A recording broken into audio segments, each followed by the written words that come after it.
우리가 사이버 테러 그러면 이제 사이버 폭력하고 좀 많이 혼동을 하게 되는데, 그 사이버 테러라고 얘기할 때는 그 PC나 서버를 공격하는 행위, 이걸 사이버 테러라고 하지, 사람을 공격하는 행위를 사이버 테러라고 하지 않는다. 사이버 테러는 컴퓨터에 대한 공격이다. 컴퓨터는 서버 또는 PC일 수가 있고, 또는 통신망 자체를 이야기할 수도 있죠. 통신망, 인터넷망 자체를 얘기할 수도 있다. 가장 중요한 사이버 테러 행위는 해킹이고,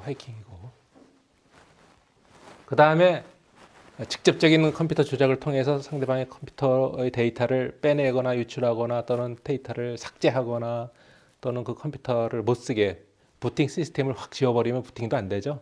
또는 다운 시켜버릴 수도 있죠. 뭐 여러 가지 방법에 의해서 행하는 행위는 직접적인 어떤 그 조작이 필요한데, 그러니까 자동화 프로그램을 이용해서 상대방의 컴퓨터를 제대로 기능을 하지 못하게 만드는 그 프로그램. 그래서 우리가 바이러스 프로그램이라고 하죠. 바이러스. 컴퓨터 바이러스.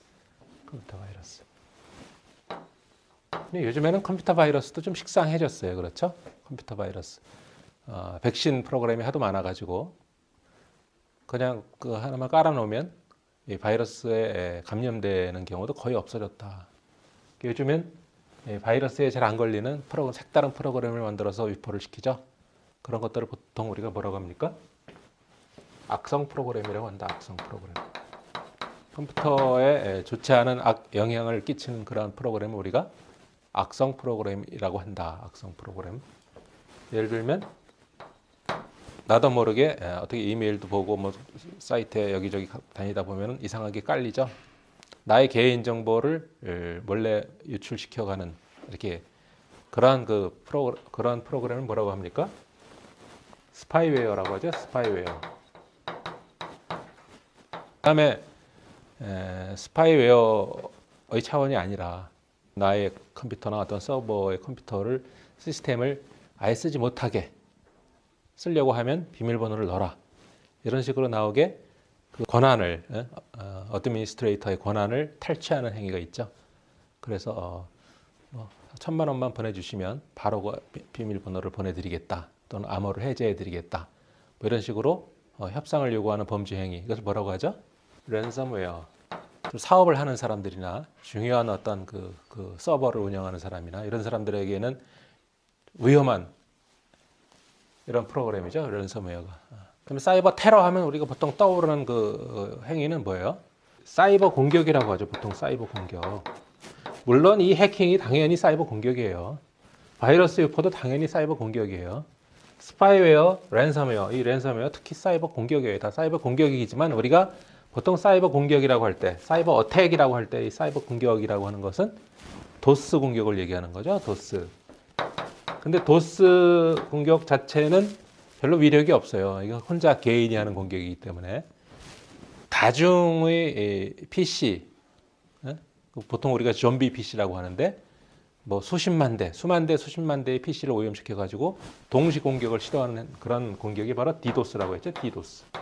이 디도스 공격의 대상이 금융권이다. 그런 금융 대란, 인터넷 대란이 일어나는 거고, 디도스 공격의 대상이 정부기관 홈페이지다, 정부기관 서버다. 그럼 정부기관 인터넷이 대란, 마비가 되는 것이고, 또 뭐 방송국이다, 방송. 뭐 그럼 방송국 서버가 문제가 생기는 거고, 그렇게 되는 거죠. 그렇게 되는 거예요. 그 다음에 핵티비즘이라는 게 또 있어요. 핵티비즘. 해킹 행위를 통해서 자신의 정치적인 목적을 달성하는 행위. 이것을 핵티비즘이라고 해요. 예를 들면 뭐 종교적으로 이슬람권 그 테러리스트들이 자신들의 어떤 그 테러의 목적을 감행하기 위해서 사이버 공격을 행한단 말이죠. 사이버 공간을 이용해서 행하는 모든 종류의 공격을 다 사이버 테러라고 할 수 있느냐? 그게 이제 문제예요. 대규모 지금 우리가 얘기했던 대규모 사이버 공격, 디도스 공격, 주로 이 디도스 공격 또는 핵티비즘 행위 또는 최소한 개별 공격이라 하더라도 무슨 뭐 해킹과 바이러스 정도 다중을 상대로 하는 거죠. 이러한 행위, 사이버 테러를 금지하고 있는, 사이버 테러 행위를 금지하고 있는 우리 현행 법령은 어떤 것이 있죠? 당연히 정보통신망법, 타인의 정보통신망에 허락 없이 침입하거나 또는 권한을 넘어서 침입하는 행위를 우리가 정보통신망 침입행위라고 하죠. 2항 3항 보면 악성 프로그램을 유포하는 행위도 형사처벌할 수 있도록 돼 있죠. 악성 프로그램을 유포하는 행위, 악성 프로그램을 유포하는 행위, 이것도 사이버 테러에 해당이 된다고 볼 수가 있겠습니다. 그렇죠? 그 다음에 일반 국민들이 이용하는 일반 정보통신망이 아니라 아주 국가적으로 중요한 어떤 그 정보를 다루고 있는 그 주요 정보통신 시설이라는 것이 있어요. 그것들을 대상으로 별도의 법률이 만들어져 있는데 그것을 정보통신 기반보호법. 만약에 그 사이버 공격의 대상이 그냥 일반 정보통신망이 아니라 주요 정보통신 시설이다. 국가의 주요 정보통신 기반에 해당이 된다라고 한다면 어떻게 처벌하겠다는 거예요? 훨씬 더 강화해서 도사 처벌을 하겠다라는 거예요. 그 다음에 이게 사이버 테러니까 이 사이버 테러만을 규제하기 위해서 사이버 테러 방지법이 필요하다. 굉장히 오래전부터 사이버 테러 방지법이 필요하다. 이런 그 취지에 의해서 국회에 사이버 테러 방지법 초안이 여러 번 상정이 됐어요. 상정이 됐는데 아직 통과된 적이 아직은 없다. 예를 들면 사이버 테러 범죄자에 대해서 어떻게 응대를 할 것이냐. 그 응대하는 방법 중에 가장 큰 응대 방법은 총기를 사용해서 공격을 할 수 있느냐라는 거죠. 자유권을 발동할 수 있느냐를 막 여기다 규정을 해놓는 거죠.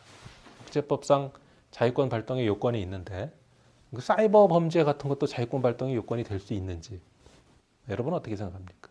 자유권이라는 것은 전쟁적 수단을 사용할 수 있다라는 얘기인 것 같아요. 그렇죠? 이 사이버 테러가 크게 발전을 하면 이거 사이버 뭐라고 해요? 사이버 워가 된단 말이에요. 사이버 워. 총질만 안 할 뿐이지 사이버 공간에서 사이버 전쟁을 한단 말이에요. 사이버 전쟁. 이 국가적인 어떤 그 위협을 가져오는 이 사이버 테러 행위가 발생했을 때, 그래서 인터넷 대란을 가져올 때 이런 것들을 막고 신속히 대처하기 위해서 지금 이런 법률들이 많이 준비되어 있지만 보다 신속한 대처를 위해서 대통령 훈령으로 국가 사이버 안전 관리 규정, 이거는 법률이 아니고 대통령 훈령이에요. 여기 보면 이 각종 그 정보통신 조직 같은 것, 조직을 다 모아가지고 이 청와대에서 회의를 통해 가지고 신속히 조치를 취할 수 있도록. 사이버 테러는 보통 국내에서 발생하는 국내 범죄는 아니에요. 국가의 국경을 넘는 그런 범죄가 많겠죠. 그래서 이러한 범죄를 합리적으로 통제하기 위해서는 조약이 필요하다. 조약의 제정이. 그런데 사이버 테러를 막기 위한 어떤 그 현재 존재하는 조약은 없다라는 거죠. 딱 하나가 있다. 딱 하나. 이게 뭐냐면 유럽에서 유럽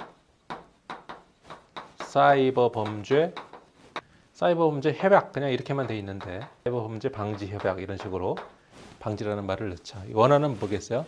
European Convention on Cyber Crime. 유럽 사이버 범죄 협약. 근데 우리말 닿게 하려면 방지자가 들어가야 되죠. 그렇죠? 유럽 사이버 범죄 방지 협약에 보면 네 가지를 그 규율 대상으로 하고 있어요. 해킹 행위를 규율 대상으로 하고 있고, 또 하나는 저작권 침해 행위가 들어있고, 또 하나는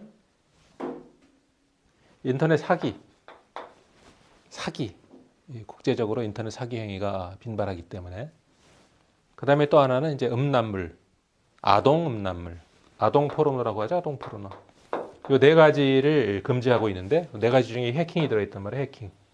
사이버 테러를 금지하고 있는 이 조약을 있느냐 없느냐 예를 들어라 그러면 바로 이 유럽 사이버 범죄 방지 협약, 이것을 예를 들면 된다라는 거죠. 그 다음에 이 사이버 테러를 규제하기 위한 그 규제 기구, 단속 기구는 우리나라에서는 예를 들면 미국 같은 경우는 대체로 사이버 범죄에 대해서는 FBI에서 다 한다고 보면 돼요. 물론 거기도 국토안보부 이런 부서가 있긴 있는데, 또 우리나라는 이 서버를 퍼블릭 서버하고 프라이빗 서버로 나눠요. 민간인들이 사용하는 서버를 관리하는 부서는 한국인터넷진흥원이라고 있고, 공공 서버를 관리하는 부서는 국가정보원, 사이버 안전관리센터인가 뭐 그런 게 있는데, 국가정보원이 이름이 조금 바뀌었죠? 대외안보정보원 바뀌었네. 그렇죠? 그 다음에 이걸 범죄로서 수사를 하려면 또 여기서 수사를 하는 게 아니라 수사기관은 역시 경찰청과 검찰청이겠죠, 당연히. 경찰청의 사이버 범죄 수사기관은 어디예요? 사이버 안전국.